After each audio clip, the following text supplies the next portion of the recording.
سلام و درود بر شما دوستان عزیز. به دوره آموزشی طراحی سایت کاربردی خیلی خوش اومدید. قراره که توی یک سری از مجموعه ویدیوهایی که من قراره که امروز براتون ضبط بکنم در مورد موارد مختلف وبسایت و مدیریت و تنظیمات و غیرش با هم دیگه صحبت بکنیم و قراره که یه سری موارد مهمی رو باهاتون صحبت بکنم که در جلوتر که قراره توی بحث طراحی سایت با هم موارد رو داشته باشیم خیلی بهتون کمک میکنه و بهتر متوجه موارد میشید و یه سری موارد مورد نیاز برای سایتتون رو هم یاد میگیرید. پس خیلی توجه بکنید به این مجموعه ویدیوهای آموزشی که براتون قرار میدیم و حتما ببینید به طور کامل رو انجام بدید روی سایتتون. یادتون نره که ویدیوهای آموزشی رو که دیدید بلافاصله برید و عمل بکنید و ویدیوها رو نصف و نیمه نبرید، مثلا چند روز بل بکنید انجام ندید برید سراغ کارهای دیگه و بعد دوباره برید بعد چند روز سایتتون کار بکنید. حتما سعی بکنید که هر روز چند قسمت از ویدیوها یا یه قسمت از ویدیوها رو ببینید و انجامشون بدید و بعد منظورم اینه که همون ویدیویی که دیدید رو برید در لحظه بعد از پایان ویدیو انجام بدید. شاید ممکنه که یه بار دیگه مثلا ویدیو رو ببینید و قدم باهاش انجام بدید که دیگه این مورد روی سایتتون اجرا بشه. بریم که کارها رو انجام بدیم. بسیار هم عالی. توی این بخش از ویدیوها ما خیلی اسلاید نداریم و قراره که بریم به صورت عملی بیشتر کار رو انجام بدیم و همراهمون باشید.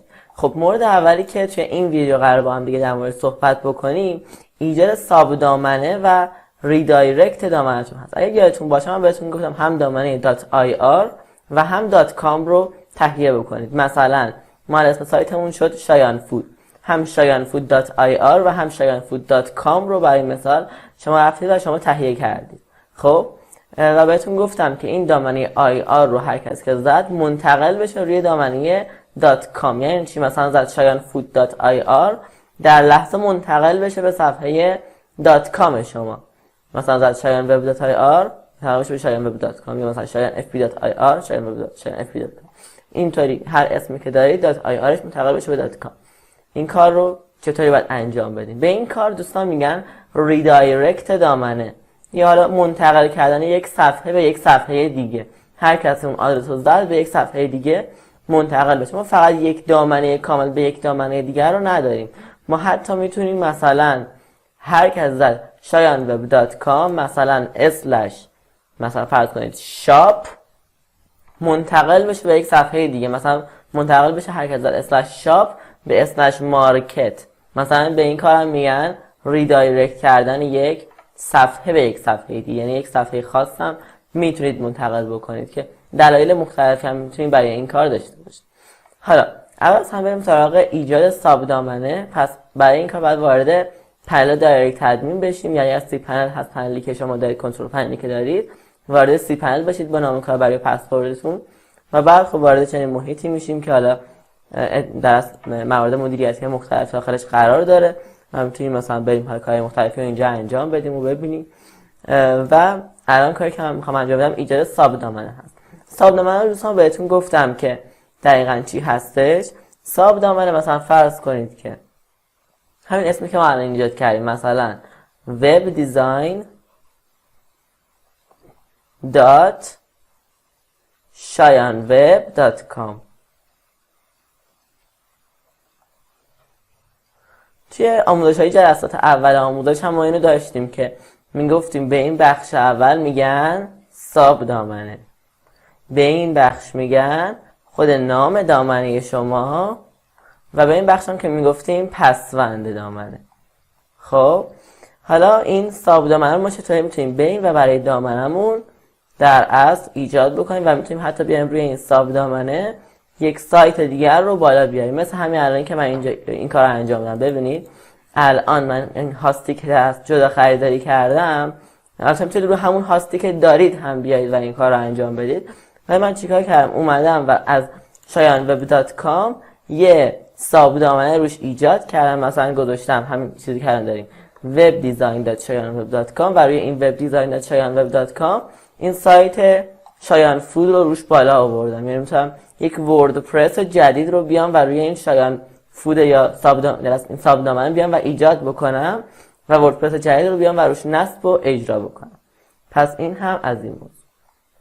خب ایجادش حالا چطوریه؟ میریم وارد کنترل پنلمون میشیم. اینجا گزینه‌ای داره به نام ساب دامین منیجمنت، میبینید دایرکت ادمین ساب دامین منیجمنت. اگر نداشت میاد چیکار میکنید؟ سرچ میزنید ساب دومین که این رو اگر اینجا سرچ بزنید براتون اینجا قرارش میده. براش کلیک میکنید چنین صفحه‌ای میاره. اگر ساب دامین داشته باشید اینجا بهتون نمایشش میده، اگر نداشته باشید میریم بالا ایجادش میکنید.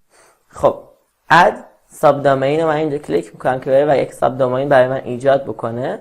میگه یه اسم بهمون بده، مثلا chi.webdesign.com، یعنی اسم اون دامنتون چی قبلش باشه. مثلا من میگم مثلا فرض کنید academy.webdesign.com مثلا. چنین چیزی ما میخوایم اینجا اضافه بکنیم. من روی اد ساب دامین در اینجا من کلیک میکنم و تمام ساب دامین برای ما ایجاد شد به همین راحت. حالا اگر من این آدرس رو بزنم بعد چی ببینیم؟ بعد سایتی یعنی یک صفحه‌ای بیاد که مثلا مربوط به دایرکت ادمین باشه. چرا الان برای من نیامد؟ به خاطر اینکه ببینید دو مرحله‌ای، چون ببینید من روی اون هاستی که روش webdesign.com ایجاد کرده بودم اومدم و یک ساب دامین دیگه هم زیر اون ایجاد کردم. میبینید یعنی academy.webdesign.com و این واضحه که چرا نمیاره. چرا؟ چون که چنین ساب دامین خیلی مجاز نیست. البته ما میتونیم کارهایی بکنیم که وقتی چنین اسمی رو هم ایجاد کردیم، یعنی دو مرحله هم بود یا حتی سه مرحله هم خیلی استفاده میشه، ولی دو مرحله هم بود این کار انجام بشه و این کار با تنظیم DNS ها انجام میشه. ما از کلاودفلایر استفاده میکنیم. اگر شما از کلاودفلایر استفاده نمی کنید میتونید بیایید توی همین بخش دایرکت ادمینتون توی برای دامنه اصلیتون و بعد اینجا سرچ بزنید DNS منیجمنت رو برای شما میاره. روی DNS منیجمنت میتونید حالا موارد مختلف رو اینجا مشاهده بکنید که مثلا فرض کنید برای آکادمی اومده چنین ولیوی رو، یعنی در از این مقدار رو براش قرار دادن. اگر ما بیایم اینجا و یک اد رکورد بزنیم و مثلا نوعش هم A بذاریم و اینجا بزنیم ستاره دات مثلا وب دیزاین دات شایان وب دات کام نقطه آخرش هم معمولا بذاریم. البته توی دایرکت ادمین بعد آخرش نقطه بذاریم. اگه مثلا کلاودفلایر بود دیگه نقطه رو نذارید، اصلا این بخش ننویسید، طوری نیست. خب و ولیو رو هم باید وارد بکنید. مثلا اینجا همون آی پی که اینجا داشتیم، میبینید یه آی پی اینجا بود، بذارید من ببندم. یه آی پی میبینید اینجا بود. این آی پی اگر براش تعریف بکنید بعد اوکی بشه. ولی ما چون از کلاودفلایر برای این دامن استفاده میکنیم که حالا کلاودفلایر مهم نیست چیه، باید بریم و توی پنل اونجا اوکی بکنیم. من الان ویدیو رو پاز میکنم میرم و این کار رو انجام میدم و ببینید که این صفحه بالا میاد. این فرآیند دقیقاً مشابه همین بخش توی کلاودفلایر هم یه بخش به نام DNS منیجمنت داریم که اگر مثلا بزنید ستاره دات اون اسم دات shaganweb.com و براش این آی پی رو توی بخش ولیوش تعریف بکنید، تایپش هم باید A باشه دیگه، تایپ A باشه، این ولیوی برید براش تعریف بکنید دیگه میتونید ساب دامین دو مرحله‌ای هم بذارید. اما اگر مثلا میخواید فقط بذارید webdesign.shaganweb.com دیگه چون این کاری رو نیاز نیست انجام بدید دیگه اتوماتیک، چون که ستاره معمولا خودش تعریف کرده و اینا چنین چیزی رو ایجاد بکنید برای دامنتون ایجاد میشه. این کاری که من دارم میگم برای ساب دامین دو مرحله‌ای، یعنی مثلا باشه academy.webdesign.shaganweb.com که الان من میرم و این مورد رو اوکی میکنم، دوباره برمیگردیم و بهتون نشون میدم این آدرس بالا میاد. خب گفتم بهتون من این مورد رو به اشتراک بذارم که توی کلاودفلایر این کار چطوری انجام میشه. کلاودفلایر دوستان یه در سیستم CDN میاد روی سایت اجرا میکنه که هم IP ها رو مخفی میکنه، هم در جلوی حملات دات و دیدات رو میگه، چون یعنی میذاره که از نظر امنیتی یکم کمک میکنه، یعنی خیلی هم کمک میکنه، جلوی حملات خیلی میتونه بگیره. و البته حالا یه توضیح خیلی طولانی هم من میتونم براتون کامل بیام در مورد CDN مثلا یه ویدیو کامل اصلا ضبط بکنم، ولی فعلا شما بهش نیازی ندارید، همین حالت عادی باشه. خب اگر شما کلاودفلایر دارید استفاده میکنید اینجا در واقع فرآیند همونطوره دیگه. اونجا ما اومدیم یه دونه اد رکورد زدیم، اینجا میبینید اومدیم اینجا اد رکورد زدیم و تعریف کردیم. اینجا دقیقاً همینطوره اد رکورد رو میزنیم، نوعش هم که گفتم A، اسمش هم که گذاشتیم مثلا ستاره دات وب دیزاین دات شایان وب دات کام، فعلا نمیشه چون خودش ببین اون بالا آوردهش، ستاره دات وب دیزاین دات شایان وب دات کام. آی پی مون هم که بعد آی پی اصلی سرور بزنیم و بعد بیایم و این آی پی مربوط به این سرور رو من اینجا کپی بکنم و بیام و در همونجا پیستش بکنم. خب و من واردش کردم. ببینید ستاره web web تایپ A و سیوش که بکنید دیگه کار تموم میشه. ببینید حالا اینجا اضافه شده، البته شما نمیتونید ببینید چون من اینا رو فیلترش یعنی چیزش کردم که نتونید ببینید اطلاعات ما رو و به این شکل کار تمام میشه.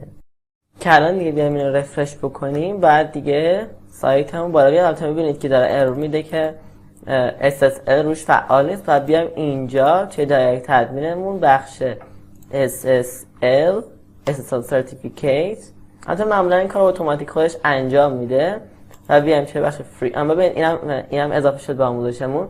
یه آموزش ما بهتون داده بودیم در مورد اینکه توی سایت zerossl.com و SSL رو ایجاد بکنیم. خود دایرکت ادمین یه روش دیگه هم اینه که خود دایرکت ادمین قابلیت SSL رو داره و با یک کلیک فعال میشه دیگه، اون مرحله رو نمیخواد انجام بده و خودش میره و SSL رو توی سایت فعال میکنه. فقط کافیه که بیاید اینجا گزینه اول رو کلیک بکنید، همه رو انتخاب بکنید و سیو رو بزنید.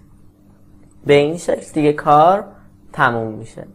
یعنی حالا سیوش انجام میشه که هم باید صبر بکنید که اینو بره جلو و این درس SSL رو میاد برای سایت فعال میکنه. همونطور که میبینید academy.webdesigner.com داره براش SSL رو فعال میکنه که ببینید میگه که برای این دامنه ها، این ساب دامنه هایی که دارید رفته و SSL رو گرفته. که ما اگر اینجا یه بار کنترل F5 بزنیم یا اگر من برم و در حالت کاگنیتو برم و چکش بکنم هنوزم درست ظاهرا نشده که دلیلش چیه. بعد یک هم فکر میکنم صبر بکنیم که این کار رو انجام بده. اگر که اینطوری بزنیم که داره می‌بینیم اون ساب دامنه اوکی شده و بالا میاد، ولی دلیل این که نمیاد احتمالاً به خاطر اینکه یه مقداری باید طول بکشه. توی بخش مسیج هم بعضی وقتا اعلام میکنه که در SSL رو اومده فعال کرده و اینها کارش اوکی شده، ولی یک هم دیگه طول میکشه که بیاد و این اوکی بشه و سایت همون بالا.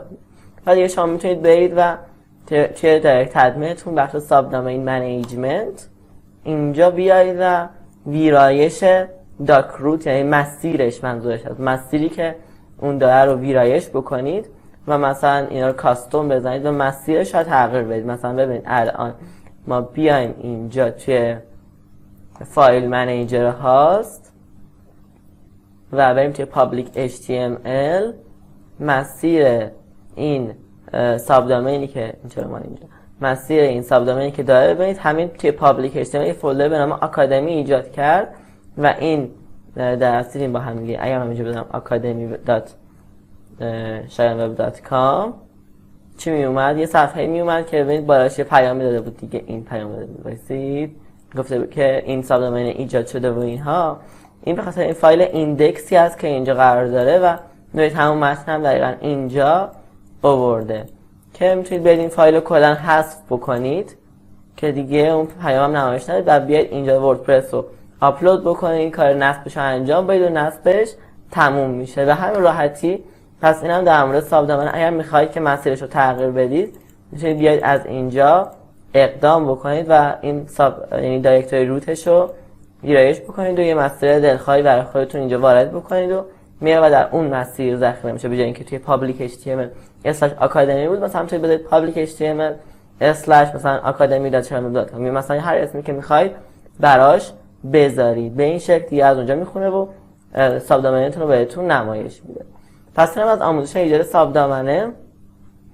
آموزش ریدایرکت دامنه irb.com رو هم توی ویدیوی جدا درس میکنم که این ویدیو یکم طولانی شد. بریم توی اون کار رو انجام بدیم که خیلی هم ویدیو هامون تصمیم گرفتم توی این مجموعه ویدیویی که ضبط میکنم خیلی هم تایمش زیاد نباشه. ممنون و فعلا خدا نگهدار.